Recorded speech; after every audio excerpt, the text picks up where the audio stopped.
Senhor presidente, senhoras e senhores deputados, Tribunal de Contas do Estado do Rio de Janeiro passa por um momento muito conturbado e tem sido alvo de considerações as mais desairosas, considerando o aspecto sempre ressaltado em relação às indicações políticas, especialmente indicações de membros do Poder Legislativo. Mas esta situação, pelo menos, nos possibilita estabelecer um debate sobre as indicações políticas, não apenas para os tribunais de contas de todos os estados. Nos permite um debate sobre as indicações políticas no nosso país, a começar pelo Supremo Tribunal Federal, porque temos visto o ativismo político da parte de vários ministros, inclusive comprometendo a imagem da mais alta Corte de Justiça do nosso país. Afinal de contas, como é indicado e escolhido um ministro para o Supremo Tribunal Federal? E todos que estão lá são conhecidos. Alguns lá vão permanecer por 40 anos, porque o mais antigo foi indicado no longínquo governo Sarney, aliás, de péssima memória. O decano do Supremo Tribunal Federal foi indicado pelo governo Sarney. E eu digo isto por quê?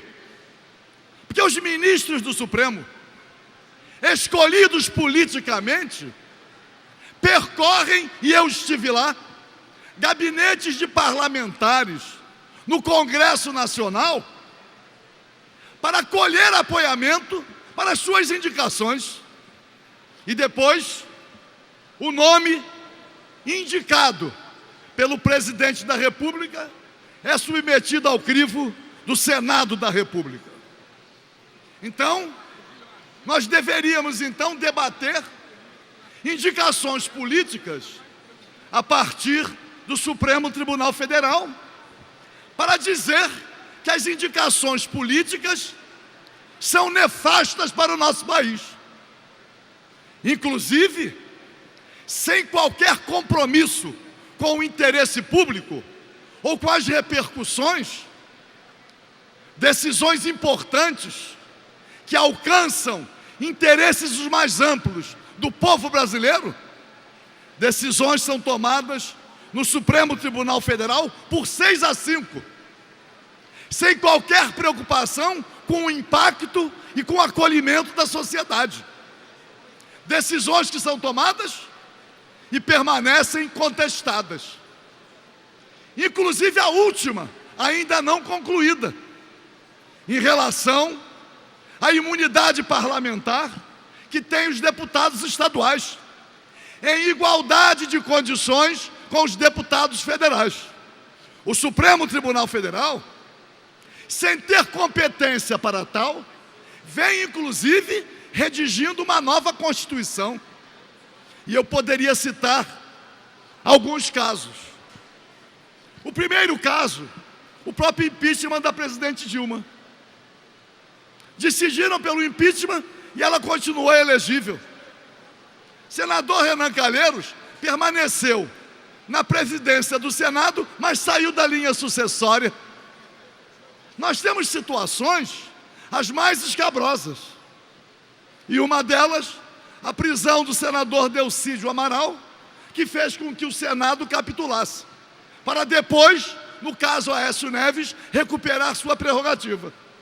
Porque o Supremo Tribunal Federal, ao estar convencido de que seria desautorizado pelo Senado Federal, no caso Aécio Neves, fez um acordo, antecipou a apreciação da matéria e transferiu para o Senado, que prorrogou a data de sua decisão, para que o Senado decidisse. Eu conversava hoje com a deputada Cidinha Campos e me lembrei de um presidente da Câmara, deputado Marco Maia, do PT do Rio Grande do Sul. Presidia o Supremo Tribunal Federal o ministro Joaquim Barbosa, que estava todo afoito, surfando nas pranchas que são disponibilizadas pela classe dominante, pela burguesia, surfando com a opinião pública. E o ministro Joaquim Barbosa queria decidir sobre a prisão de deputados federais, mas decidir através do voto, que certamente o voto dele seria vencido e ele estaria compondo com a opinião pública. O grande arauto da moralidade era o ministro Joaquim Barbosa. E o deputado Marco Maia, afirmando o que estabelece a Constituição da República, disse: não vão prender, porque eu não vou apresentar. A prisão de deputado só em flagrante delito de crime inafiançável. Se prender, não apresento. Vou guardar aqui na Câmara dos Deputados. E o Supremo Tribunal Federal administrou o tema até chegar ao recesso. Quando chegou o recesso, que o ministro Joaquim Barbosa poderia decidir monocraticamente, ele não decidiu prender nenhum deputado.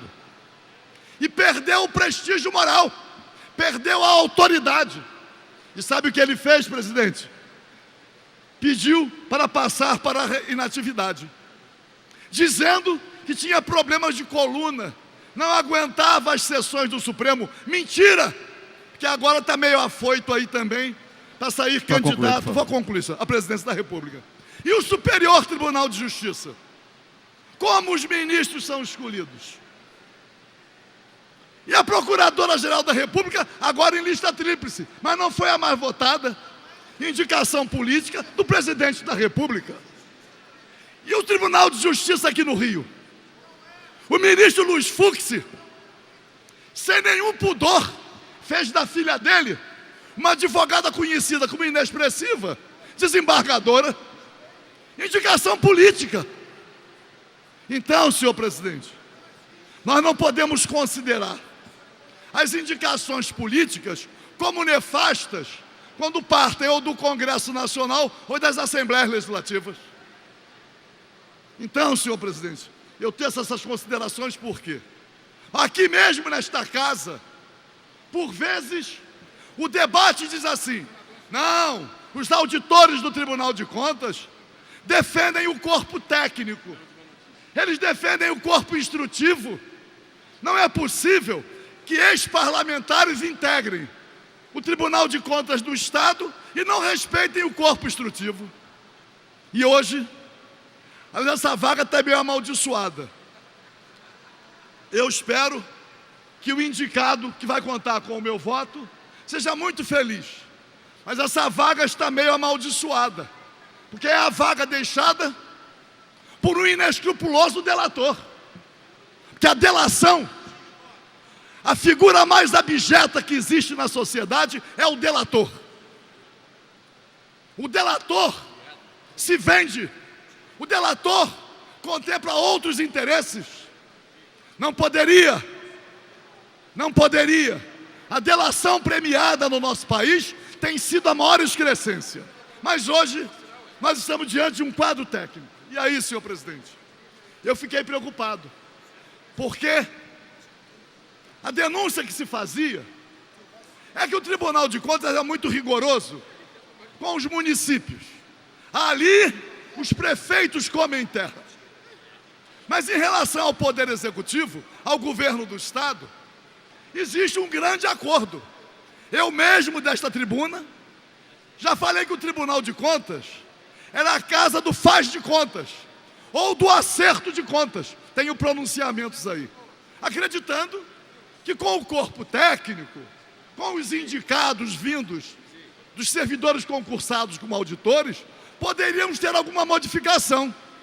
Eis que chega nas minhas mãos, depois dessa antecipação de receita, feita pelo governo do Estado, para contrair um empréstimo que vai endividar ainda mais o Estado.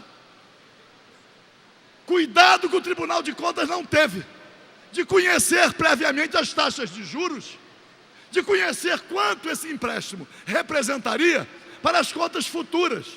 E agora vem a notícia que em 3 anos, no próximo terço, em 3 anos, vai pegar 2 bilhões e 900 e vai pagar 4 bilhões e 300. Mas eu trouxe o parecer do Tribunal de Contas. Para concluir, por favor, deputado. O parecer para que o Tribunal de Contas se acumpliciasse a esse empréstimo, que incorpora a imoral privatização da SEDAI, precisa ser lido por todos, para que todos compreendam como se comportam os próprios auditores que estão lá, substitutos, como eles se comportam como órgão dependente e cúmplice do Poder Executivo. E aí, senhor presidente, uma imoralidade. Por quê? Primeiro, que a auditora relatora, aliás, depois de um parecer que antecedeu do próprio indicado hoje, eu vejo aqui, senhor presidente, lamentando muito. O Estado contratou a Fundação Getúlio Vargas para avaliar as ações da SEDAI. R$900 mil. Não sei para quê. Fundação Getúlio Vargas avaliou em 8,02 bilhões. O governo do Estado avaliou em 7 bilhões. Para pegar a metade, 50%. 3 bilhões e meio. Veio o governo federal e avaliou em 5 bilhões e 800, com base numa publicação do Diário do Comércio. Ora, para que então contratar a Fundação Getúlio Vargas? Mas aí, senhor presidente, vem aqui um dado, eu vou concluir, sabe por quê, senhor presidente? Que é muito difícil, muitos concordarem com o achincalhamento do Poder Legislativo, com a desmoralização do Poder Legislativo, fazendo coro a um discurso que faticamente não se sustenta. O que nós temos que defender é a Constituição e não as conveniências do momento. E aí, senhor presidente, olha aqui, é duro verificar. Encaminhar minuta do contrato, uma das exigências do corpo instrutivo. O parecer da relatora discorda do corpo instrutivo e do Ministério Público Especial para compor com os interesses do governo. Nem a minuta do contrato foi conhecida com antecedência. E o pior, senhor presidente, é duro verificar e muito interessante, quando num dos itens do corpo... Por favor, deputado Paulo, com todo respeito, vamos respeitar o regimento. Era para que houvesse uma participação maior de interessados, a melhor oferta. Esta foi uma das exigências do corpo instrutivo. E aí, não foi acolhido o parecer do corpo instrutivo e houve um licitante. Como é que vai ter uma disputa e tem um licitante? Um banco que nem banco é. Diz que é um banco de investimento. Só tem escritórios, principalmente em paraísos fiscais. Mas os conselheiros do Tribunal de Contas, que hoje está composto principalmente por conselheiros substitutos do quadro funcional, concursados, construiu o caminho para que o tal de Banco Paribas, eu não sei se é Paribas ou puta que pariu, pudesse fazer um empréstimo com juros extorsivos e ainda colocando na bacia das almas, por um preço miserável, uma empresa importante como a SEDAI.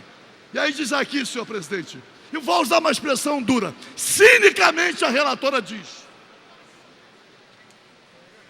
e é dado, senhor presidente, está aqui escrito, todos deveriam ler este parecer para compreender a submissão abjeta do Tribunal de Contas, para endividar ainda mais o Estado e possibilitar a privatização de uma empresa que dá lucro ao Estado. São 300, 400 milhões por ano de lucro para a SEDAI. Não estou nem considerando a importância da água, deputado, para a saúde, para a vida da sociedade. Olha o que diz aqui. Para concluir, por favor, deputado. Vou concluir, senhor presidente. Eu sei que é duro, porque os conselheiros estão aqui, e é preciso que eles ouçam, para que o Tribunal de Contas assuma a sua verdadeira independência, como órgão auxiliar do Poder Legislativo, e não capacho do Poder Executivo. Está aqui, ó. Ao final, a nossa relatora diz o seguinte: pelo exposto e examinando, posiciono-me em desacordo com o corpo instrutivo e com o Ministério Público Especial. Sabe para quê? Para escancarar as portas da imoralidade, para que o governo possa vender a SEDAI, antecipando receita, e ainda acenando como sendo um caminho para resolver a situação dos servidores públicos do Estado. Eu vou votar sim, mas já disse na comissão, vou votar sim, colocando a minha alma no inferno, senhor presidente. Muito obrigado. Próximo orador inscrito ao nome do deputado Luiz Paulo.